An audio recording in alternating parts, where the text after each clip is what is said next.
tahun 2022. Saya akan menjelaskan tentang elemen kompetensi mengendalikan pelaksanaan PWH. Dalam kegiatan mengendalikan pelaksanaan PWH ada beberapa kegiatan yang harus kita lakukan, yaitu menentukan peraturan prosedur yang akan digunakan. Yang pertama, Permen RI nomor 33 tahun 2021 tentang penyelenggaraan kehutanan. Yang kedua, ada Permen LHK nomor 8 tahun 2021. Yang ketiga, ada Permen LHK nomor 11 tahun 2022. Yang terakhir ada standar khusus atau SOP.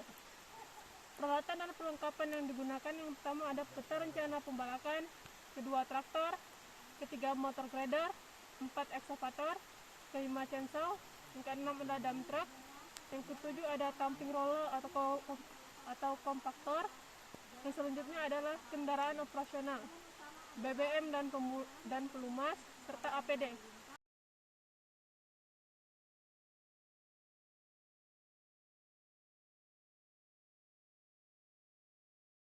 Menjelaskan penebangan pohon sesuai dengan rancangan PWH. Penebangan pohon dilakukan pada pohon yang diberi tanda atau label pada saat kegiatan survei lokasi, yang menandakan di peta tersebut bisa dilakukan kegiatan PWH. Dalam pembuatan sarana dan prasarana, yang pertama itu jaringan jalan utama. Lebar jalan itu 9 meter, lebar permukaan jalan yang diperkeras 10 meter, permukaan tanah yang dipadatkan 15 meter. Kemiringan jalan itu maksimum 10%, maksimal 1000 meter. Ada jalan cabang. Lebar badan jalan ini 5 meter. Lebar permukaan jalan yang diperkeras sekitar 6 meter. Permukaan tanah yang dipadatkan 7,3 meter. Kemiringan maksimumnya 15%, maksimal 750 meter. Jalan syarat. Nah, lebar jalan syarat ini menyesuaikan dengan unit yang akan digunakan saat proses penyaradan. Pembuatan sarana selanjutnya itu jembatan dan gorong-gorong. Nah, kriteria jembatan ini, jembatan harus tegak lurus menyeberangi sungai. Bagian jalan yang menuju jembatan harus datar dan lurus. Penutup jembatan dari bahan tahan lama. Aliran air parit tidak boleh dibuang ke sungai. Bahan konstruksi harus tahan lama, contohnya kayu besi ataupun baja. Sarana selanjutnya pembuatan base camp. Tempat penimbunan kayu, TPK maupun TPN, lokpon, dan menara pengawas. Untuk dimensi jalan ini diukur dari yang pertama kecepatan kendaraan yang akan melintas. Yang kedua, jarak pandang minimum yang diperlukan. Yang ketiga, besar kemiringan memanjang jalannya.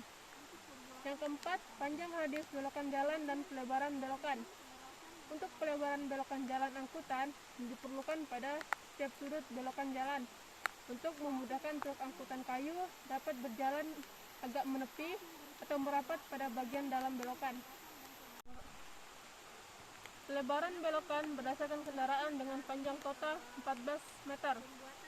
Penambahan lebar diperlukan pada setiap jalur jalan. Misalnya suatu jalan 2 jalur memerlukan perlebaran belokan sebesar 2 kali nilai yang ada.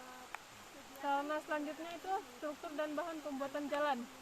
Dalam pembuatan jalan ada beberapa tahap. Yang pertama opening, yaitu pembukaan wilayah.